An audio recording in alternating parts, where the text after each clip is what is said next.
Everyone, कैसे आप सब। आप सबका अपने चैनल में स्वागत है। आज मैं आपको महाराजा अग्रसेन के जीवन के बारे में बताने जा रहा हूँ। महाराजा अग्रसेन व्यापारियों के शहर अग्रोहा के महान भारतीय राजा थे।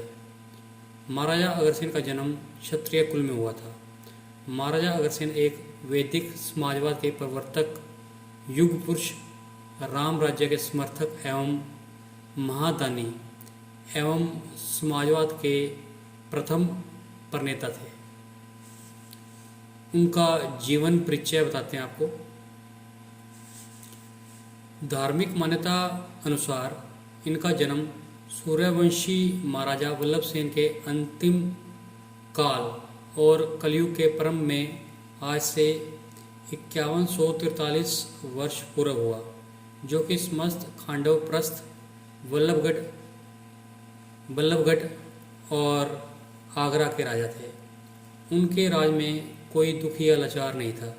बचपन से ही वे अपनी प्रजा के बहुत लोकप्रिय थे। वे एक धार्मिक, शांतिदूत, प्रजावत्सल, हिंसा विरोधी, बल प्रथा को बंद करवाने वाले, करुणानिधि और दयालु राजा थे। ये बल्लभगढ़ के और आगरा के राजा के ज्येष्ठ पुत्र शूरसेन के बड़े भाई थे। महाराजा अग्रसेन भगवान राम के पुत्र कुश के 34वीं पीढ़ी के हैं। 15 वर्ष की आयु में अग्रसेन जी ने पांडवों के पक्ष से महाभारत का युद्ध लड़ा। भगवान कृष्ण ने टिप्पणी की है कि अग्रसेन जी कलयुग में एक युग पुरुष और अवतार होंगे, जो जल्द ही द्वापर युग की समाप्ति के बाद आने वाले हैं। अग्रसेन सौरवंश के एक वैश्य राजा थे, जिन्होंने अपने लोगों के लाभ के लिए मानिक धर्म अपनाया था। वस्तुतः अग्रवाल का अर्थ है अग्रसेन की संतान या अग्रोहा के लोग। प्राचीन में एक शहर हरियाणा क्षेत्र में हिसार के निकट कुरु पंचाल की स्थापना अग्रसेन ने ही की थी।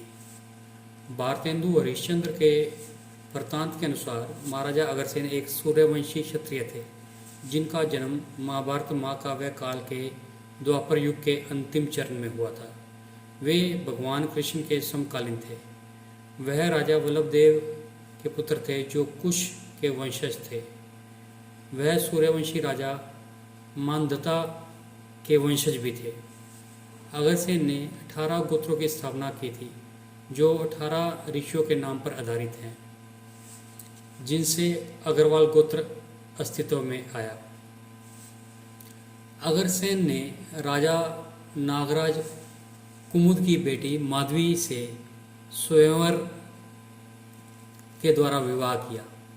हालांकि स्वर्ग के देवता इंद्र और तूफानों और बारिशों के स्वामी माधवी से शादी करना चाहते थे, लेकिन उन्होंने अग्रसेन को अपने पति के रूप में चुना। इस वजह से इंद्र उग्र हो गए और यह सुनिश्चित करने का निर्णय लिया कि प्रतापनगर में बारिश नहीं होगी। नतीजतन एक अकाल ने अग्रसेन के राज्य को मारा, जिसने तब तक इंद्र के खिलाफ युद्ध छेड़ने का फैसला किया। ऋषि नारद इंद्र के पास पहुँचे, जिन्होंने अग्रसेन और इंद्र के बीच शांति की मध्यस्थता की। महर्षि गर्ग की सलाह के अनुसार उन्होंने अपने धन और स्वसत्य को बढ़ाने के लिए सुंदरवती से विवाह किया। समयानुसार युवावस्था में ही राजा नागराज की कन्या राजकुमारी माधवी के स्वयंवर में शामिल होने का न्योता अग्रसेन जी को मिला। उस स्वयंवर में दूर दूर से अनेक राजा और राजकुमार आए हुए थे।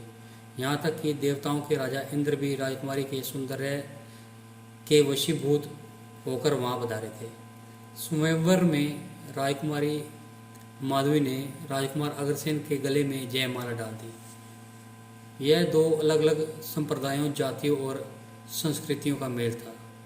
जहाँ अग्रसेन सूर्यवंशी थे, वहीं माधवी नागवंश की कन्या थी। अब आपको बताते हैं अगरसेन का इंद्र से टकराव कैसे हुआ। इस विवाह से इंद्र जलन और गुस्से से आपे से बाहर हो गए और उन्होंने प्रतापनगर में वर्षा का होना रोक दिया। चारों ओर त्राही त्राही मच गई, लोग अकाल मृत्यु का ग्रास बनने लगे। तब महाराजा अगरसेन ने इंद्र के विरुद्ध युद्ध छेड़ दिया।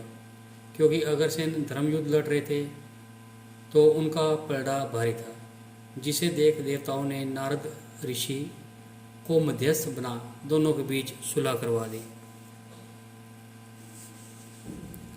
कुछ समय बाद महाराजा अगरसेन ने अपने प्रजाजनों की खुशहाली के लिए काशी नगरी जाकर शिव जी की घोर तपस्या की, जिससे भगवान शिव ने प्रसन्न होकर उन्हें माँ लक्ष्मी की तपस्या करने की सलाह दी। माँ लक्ष्मी ने परोपकार हेतु की गई तपस्या से खुश होकर उन्हें दर्शन दिए और कहा कि अपना एक नया राज्य बनाए और क्षात्र धर्म की पालना करते हुए अपने राज्य तथा प्रजा का पालन पोषण और रक्षा करें। अब आपको बता रहे हैं अग्रोदक गणराज्य की स्थापना के बारे में। अपने नए राज्य की स्थापना के लिए महाराजा अगरसेन ने अपनी रानी माधवी के साथ सारे भारतवर्ष का भ्रमण किया। इसी दौरान उन्हें एक जगह एक शेरनी एक शावक को जन्म देते हुए दिखी। कहते हैं कि जन्म लेते ही शावक ने महाराजा अगरसेन के हाथी को अपनी माँ के लिए निकट संकट समझकर तत्काल हाथी पर छलांग लगा दी। उन्हें लगा कि यह दैवीय संदेश है जो इस वीर भूमि पर उन्हें राज्य स्थापित करने का संकेत दे रहा है। ऋषि मुनियों और ज्योतिषियों की सलाह पर नए राज्य का नाम अगर्रे या अग्रोदय रखा गया। जिस जगह शावक का जन्म हुआ था उस जगह अग्रोदय की राजधानी अग्रोहा की स्थापना की गई। यह जगह आज हरियाणा के हिसार के पास है। आज भी यह स्थान अग्रवाल समाज के लिए 5वें धाम के रूप में पूजा जाता है। वर्तमान में अग्रोहा विकास ट्रस्ट ने बहुत सुंदर मंदिर, धर्मशालाएं आदि बनाकर यहाँ आने वाले अग्रवाल समाज के लोगों के लिए बहुत सुविधाएं जुटाई हैं। महाराजा अगरसेन को समाजवाद का अग्रदूत कहा जाता है। अपने क्षेत्र में सच्चे समाजवाद की स्थापना हेतु उन्होंने नियम बनाया कि उनके नगर में बाहर से आकर बसने वाले प्रत्येक परिवार की सहायता के लिए नगर का प्रत्येक परिवार उसे एक तत्कालिक प्रचलन का सिक्का व एक ईंट देगा, जिससे आसानी से नव आगंतुक परिवार स्वयं के लिए निवास स्थान एवं व्यापार का प्रबंध कर सके। तो आपको अगरसेन की जीवनी कैसी लगी? अगर पसंद आई है तो वीडियो को लाइक कीजिए, शेयर कीजिए और चैनल को सब्सक्राइब कीजिए। बेल वाला बटन ज़रूर दबा दें ताकि हम ऐसी कोई और वीडियो डालें तो उसकी नोटिफिकेशन आपको मिल जाए। Thank you.